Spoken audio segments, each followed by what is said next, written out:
Back to clean news UP. चलिए देखते हैं उत्तर प्रदेश की 25 फटाफट बड़ी खबरों को। इससे पहले आप न्यूज को कहां से देख रहे हैं हमें कमेंट में बताना बिल्कुल ना भूलें। साथ ही हमारे फेसबुक पेज को भी फॉलो करें। फेसबुक पेज का लिंक डिस्क्रिप्शन में दिया गया है। 2.5 साल में पूरा हो जाएगा लखनऊ कानपुर एक्सप्रेसवे का निर्माण कार्य।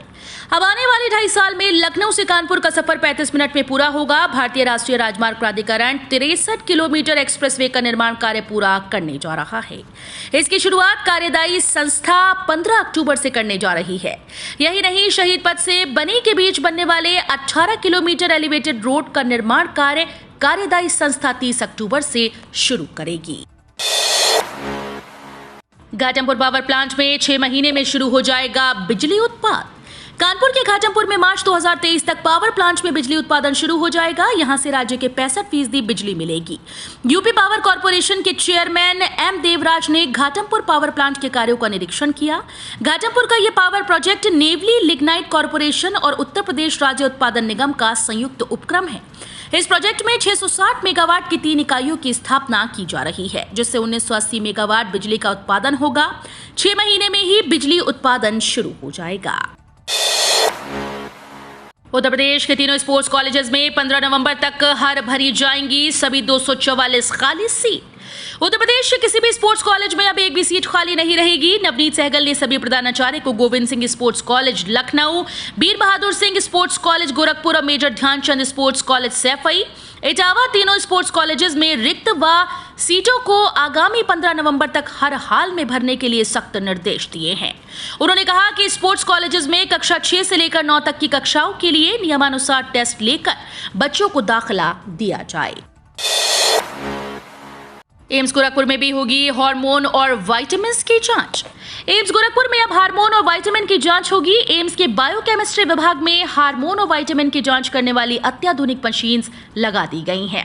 ये जांच इसी माह से शुरू हो जाएगी। एम्स की कार्यकारी निदेशक डॉक्टर सुरेखा किशोर ने बताया कि इन मशीनों के शुरू होने के बाद साथ साथ हार्मोन और विटामिन की जांच आसानी से होगी।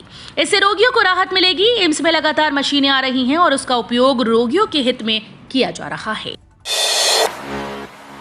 भारत नेपाल सीमा पर धड़ल्ले से चल रहे गैर मान्यता वाले मदरसे। शासन के निर्देश पर सिद्धार्थनगर प्रशासन ने मदरसों का सर्वे कार्य शुरू कर दिया है। गैर मान्यता प्राप्त मदरसों को चिन्हित किया जा रहा है। 5 दिन के सर्वे में 29 गैर मान्यता के संचालित हो रहे मदरसे चिन्हित किए गए। इसमें से अधिकांश का संचालन नेपाल सीमा के पास व सुदूर कछार क्षेत्र में हो रहा है। प्रशासन ने इन मदरसों के प्रबंधन से 12 बिंदुओं पर जानकारी मांगी गई। छात्रों को तहतनिया व फौकानिया की शिक्षा दी जा रही थी। एक को छोड़कर शेष 28 में छात्रों का पाठ्यक्रम अरबी और फारसी भाषा में मिला। मुजफ्फरनगर में पहले दिन 11,300 युवा दौड़े। सेना भर्ती के पहले दिन चौधरी चरण सिंह स्पोर्ट्स स्टेडियम में गौतम बुद्ध नगर के 11,300 युवा दौड़ में शामिल हुए। दौड़ से पहले करीब 500 युवक अंडर हाइट के चलते बाहर हो गए। मैदान में बारिश से कीचड़ होने के चलते युवाओं को परेशानी उठानी पड़ी।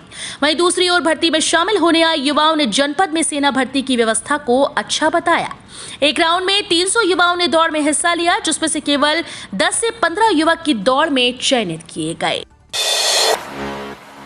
रेलवे सुरक्षा बल में महिलाओं की भागीदारी बढ़ेगी। लखनऊ में जगजीवन राम आरपीएफ अकादमी का 38वां स्थापना दिवस समारोह मनाया गया। इस दौरान भारी संख्या में फोर्स तैनात दिखी। वहीं कार्यक्रम में रेल राज्य मंत्री दर्शना विक्रम जरदोश और डीजी रेलवे संजय चंदर भी शामिल हुए। स्थापना दिवस के मौके पर रेल राज्य मंत्री ने कहा कि रेलवे सुरक्षा बल मानव तस्करी रोकने में महत्वपूर्ण भूमिका निभा रहा है। रेलवे सुरक्षा बल में महिलाओं की भागीदारी बढ़ेगी। यूपी में ट्रेजरी लेन देन को मिला सुरक्षा कवच। यूपी के कोषागार को ऑनलाइन सिस्टम ओवरलोड होने या फिर किसी अन्य तकनीकी खराबी के चलते कभी भी क्रैश हो सकता था। नतीजा ये होता है कि प्रदेश भर के सभी कोषागारों में किया जा रहा सारा काम ठप होने से वित्तीय संकट पैदा हो सकता था। ऐसी नौबत न आए, लिहाजा राज्य सरकार ने समय रहते इस बड़े खतरे को भांपकर वैकल्पिक उपाय कर लिया है। यूपी देश का पहला ऐसा राज्य है जिसने भुवनेश्वर में अपना डिजास्टर रिकवरी सेंटर स्थापित किया है।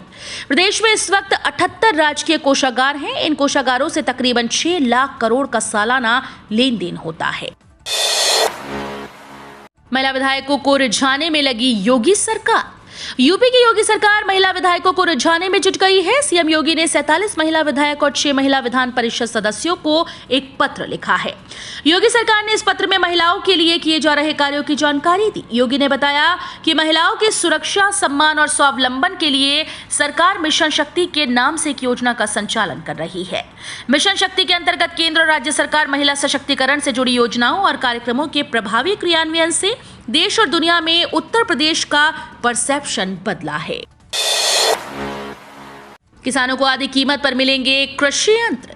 सरकार की ओर से कृषि कार्य में आसानी हो, इसके लिए उन्हें कृषि यंत्र अनुदान योजना के तहत सब्सिडी पर कृषि यंत्र उपलब्ध कराए जाते हैं। किसानों को फसल बुआई से लेकर कटाई तक के यंत्रों पर सब्सिडी का लाभ दिया जाता है। इसके लिए समय समय पर राज्य सरकारें प्रदेश के किसानों को सब्सिडी का लाभ प्रदान करती हैं। इस कड़ी में उत्तर प्रदेश सरकार की ओर से किसानों को कृषि यंत्रों पर 50% सब्सिडी दी जा रही है, यानी किसानों को यहां आधी कीमत पर कृषि यंत्र मिलेंगे। यूपी में अब जुगाड़ से भर्ती नहीं हो सकेंगे एडेड माध्यमिक स्कूल्स में लिपिक। उत्तर प्रदेश की सरकार ने वित्तीय सहायता प्राप्त माध्यमिक स्कूल्स में लिपिक की भर्ती में प्रबंधन की मनमानी पर शिकंजा कसा है। प्रदेश सरकार ने अब लिपिकों की भर्ती अपने हाथ में ली है। प्रदेश में एडेड माध्यमिक स्कूल्स में लिपिक की भर्ती की प्रक्रिया 24 सितंबर से शुरू की जाएगी, जो कि 16 जनवरी 2023 तक चलेगी। सरकार ने इससे पहले भर्ती प्रक्रिया 16 दिसंबर 2022 को पूरी करने की घोषणा की थी। भर्ती के नियमों का शासनादेश 25 नवंबर 2021 को जारी हुआ और 4 जुलाई को शासन ने चयन की समय सारणी घोषित की थी। अखिलेश के धरने पर मायावती का योगी सरकार पर हमला। बसपा सुप्रीमो मायावती ने बिना नाम लिए सपा के धरने पर योगी सरकार को घेरा। मायावती ने मंगलवार को ट्वीट कर कहा कि विपक्षी पार्टी को सरकार की जन विरोधी नीतियों और उसकी निरंकुशता और जुल्म, ज्यादती आदि को लेकर धरना प्रदर्शन करने की अनुमति नहीं देना भाजपा सरकार की नई तानाशाही प्रवृत्ति हो गई है। साथ ही बात बात पर मुकदमे व लोगों की गिरफ्तारी और विरोध को कुचलने की बनी सरकारी धारणा अति घातक है। सुप्रीमो मायावती भी इलाहाबाद यूनिवर्सिटी के आंदोलनकारी छात्रों के समर्थन में। इलाहाबाद विश्वविद्यालय में फीस वृद्धि के विरोध कर रहे छात्रों का आंदोलन अब राजनीति के रंग में रंगने लगा है। विश्वविद्यालय छात्रों पर बल प्रयोग और उनकी गिरफ्तारी को लेकर बसपा सुप्रीमो मायावती ने ट्वीट कर विरोध जताया। उनसे पहले सपा के राष्ट्रीय अध्यक्ष पूर्व मुख्यमंत्री अखिलेश यादव, शिवपाल सिंह यादव, प्रियंका गांधी ट्वीट कर छात्र आंदोलन का समर्थन कर चुकी हैं। चार्ट बनने के बाद कैंसिल किए गए ट्रेन टिकट पर मिलेगा रिफंड। रेल यात्रियों के लिए जरूरी खबर है। कई बार आपको किसी इमरजेंसी के कारण ट्रेन चार्ट तैयार होने के बाद भी रेल टिकट कैंसिल करना पड़ता है, लेकिन ऐसी स्थिति में आपको टिकट कैंसिलेशन का रिफंड मिल सकता है। इंडियन रेलवे ने इसकी जानकारी देते हुए बताया कि किसी कारण से अगर चार्ट तैयार होने के बाद ट्रेन टिकट कैंसिल कराते हैं तो भी आप रिफंड क्लेम कर सकते हैं। खतरे के निशान से ऊपर पहुंची सरयू और राप्ती नदी। भारी वर्षा का असर नदियों के जलस्तर पर नजर आ रहा है। सरयू नदी खतरे के निशान से 42 सेंटीमीटर ऊपर बह रही थी। राप्ती नदी ने इस साल पहली बार चेतावनी बिंदु को पार कर लिया। दोनों नदियों के जलस्तर में वृद्धि जारी है। इसी तरह खतरे के निशान से ऊपर बह रही रोहिन नदी के जलस्तर में गिरावट दर्ज की गई। जलस्तर में लगातार वृद्धि को देखते हुए प्रशासनिक महकमा अलर्ट हो गया है। यूपी के 37 जिलों में भारी बारिश की संभावना, येलो अलर्ट जारी। मौसम विभाग की माने तो 37 जिलों में भारी बारिश के आसार हैं। जिलों में बारिश के साथ ही आंधी तूफान और वज्रपात होने की संभावना जताई गई है। विभाग ने इन जिलों में येलो अलर्ट भी जारी कर दिया है। विधानसभा में अपनी ही बातों से घिरते नजर आए अखिलेश यादव। यूपी के विधानसभा सत्र के दूसरे दिन नेता प्रतिपक्ष अखिलेश यादव योगी सरकार को घेरने में नाकामयाब रहे। सदन में अखिलेश अपनी ही बातों में घिरते नजर आए। नेता सदन मुख्यमंत्री योगी आदित्यनाथ उन्हें कई सबक दे डाले। योगी बोले, नेता प्रतिपक्ष अव्वल तो जिम्मेदारी और संवेदनशीलता के साथ सदन में तथ्य रखें और आम जनमानस को गुमराह करने वाली बातें कतई ना कहें। दरअसल सदन की कार्यवाही शुरू होते ही नेता प्रतिपक्ष अखिलेश यादव ने सीतापुर में एक बच्चे के उपचार न मिलने के मुद्दे पर मानवाधिकार आयोग द्वारा नोटिस दिए जाने का हवाला देते हुए प्रदेश में ध्वस्त हो रही स्वास्थ्य सेवाओं का मुद्दा उठाया। 52 स्टेशन पर जनरल टिकट्स की बुकिंग करेंगे प्राइवेट कर्मचारी। भारतीय रेलवे की मदद से रोजाना लाखों यात्री एक जगह से दूसरी जगह यात्रा करते हैं। अब पूर्वोत्तर रेलवे ने 52 स्टेशन पर प्राइवेट कर्मचारियों को तैनात करने का फैसला किया है। इसके तहत NSG 4, 5, 6 और SG 3 श्रेणी के तहत प्राइवेट टिकट बुकिंग एजेंट रखे जाएंगे। पीपीएफ सुकन्या समृद्धि के निवेशकों को मिलेगी खुशखबरी। यदि आप भी सरकार की तरफ से चलाई जाने वाली छोटी बचत योजनाओं पीपीएफ, सुकन्या समृद्धि योजना, एनपीएस या किसान विकास पत्र आदि में इन्वेस्ट करते हैं तो मिली जानकारी के अनुसार सरकार की तरफ से 30 सितंबर को सुकन्या समृद्धि योजना और पीपीएफ की ब्याज दर में बदलाव किए जाने की उम्मीद है। ब्याज दर बढ़ने का यदा छोटी बचत योजनाओं में निवेश करने वाले निवेशकों को होगा।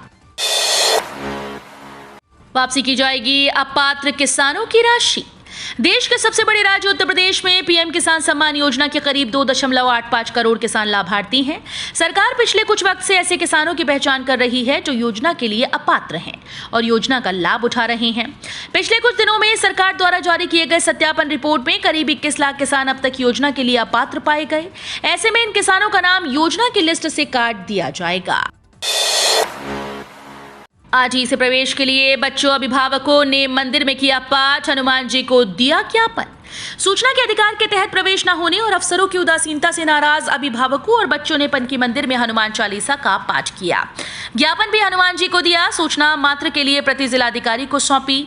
अखिल भारतीय पीड़ित अभिभावक महासंघ के अध्यक्ष राकेश मिश्रा ने बताया कि कैंट स्थित स्कूल ने अधिकारियों के नोटिस दिए जाने के बावजूद अब तक प्रवेश नहीं लिए। कई स्कूल्स ने नाम काट दिए। हर्षनगर स्थित एक स्कूल आरटी के प्रवेश में फीस की मांग कर रहा है। पीएम मोदी के बचाव में उतरी ममता बनर्जी, कहा एजेंसीज के दुरुपयोग में उनका हाथ नहीं। पश्चिम बंगाल के मुख्यमंत्री ममता बनर्जी ने कहा कि उन्हें नहीं लगता कि राज्य में केंद्रीय एजेंसीज के कथित दुरुपयोग के पीछे प्रधानमंत्री नरेंद्र मोदी का हाथ है। उन्होंने आरोप लगाया कि भाजपा के नेताओं का एक तबका अपने हित साधने के लिए एजेंसीज का दुरुपयोग कर रहा है। पश्चिम बंगाल विधानसभा में केंद्रीय एजेंसीज के कथित दुरुपयोग के खिलाफ प्रस्ताव पारित किया गया। बैंक बढ़ाने जा रहे हैं एफडी इंटरेस्ट रेट, मिल सकता है 8.5% तक का ब्याज। देश में बदल रही द्वितीय परिस्थितियों के बीच भारत में फिर से फिक्स डिपॉजिट करने के बदले बेहतर ब्याज दर वाले दिन आने वाले हैं। दोबारा से ब्याज दर फिक्स डिपॉजिट पर 8.5% तक पहुंचने के समीकरण बन गए। बैंक लोन की डिमांड 9 साल के ऊंचे स्तर पर पहुंच गई, लेकिन डिपॉजिट इस रफ्तार से नहीं बढ़ रहे। इसके चलते बैंकों के पास फंड की कमी पड़ती जा रही है। ऐसे में डिपॉजिट की ब्याज दरें बढ़ना तय माना जा रहा है। पुरानी पेंशन बहाली तक शिक्षक सड़क से लेकर सदन तक करेंगे संघर्ष।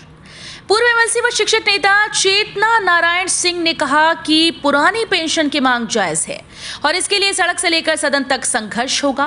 बुढ़ापे की लाठी पुरानी पेंशन छीनने का अधिकार किसी को नहीं, ये हमारा संवैधानिक अधिकार है। अखिल भारतीय प्राथमिक शिक्षक संघ नई दिल्ली के आह्वान पर 24 राज्यों में चलाए जा रहे चरणबद्ध आंदोलन के दूसरे चरण में मंगलवार को बीएसए कार्यालय पर आयोजित एक दिवसीय धरना प्रदर्शन को संबोधित करते हुए उक्त बातें कही। स्कूल्स में अक्टूबर महीने में 10 छुट्टियां। अक्टूबर महीने में लंबी छुट्टियां आने वाली हैं। दरअसल अक्टूबर महीने में कई बड़े त्योहार पड़ रहे हैं, जिससे राष्ट्रीय राजधानी दिल्ली सहित देश भर के केंद्रीय विद्यालयों में छुट्टी रहेंगी। ऐसे में अगर आप कहीं घूमने जाने की सोच रहे हैं लेकिन बच्चों के स्कूल की छुट्टियों की वजह से आपकी ये योजना नहीं बन पा रही, तो अक्टूबर महीने में ऐसा नहीं होगा। अक्टूबर में आप अपने बच्चों के साथ एक अच्छी ट्रिप प्लान कर सकते हैं। जानकारी के मुताबिक इस महीने कुल 10 छुट्टियां पड़ रही हैं। इसमें रविवार की छुट्टियां भी शामिल हैं। तो ये थी आज की 25 फटाफट बड़ी खबरें। अगर आपको न्यूज़ पसंद आई हो तो वीडियो को लाइक और शेयर जरूर करें। धन्यवाद।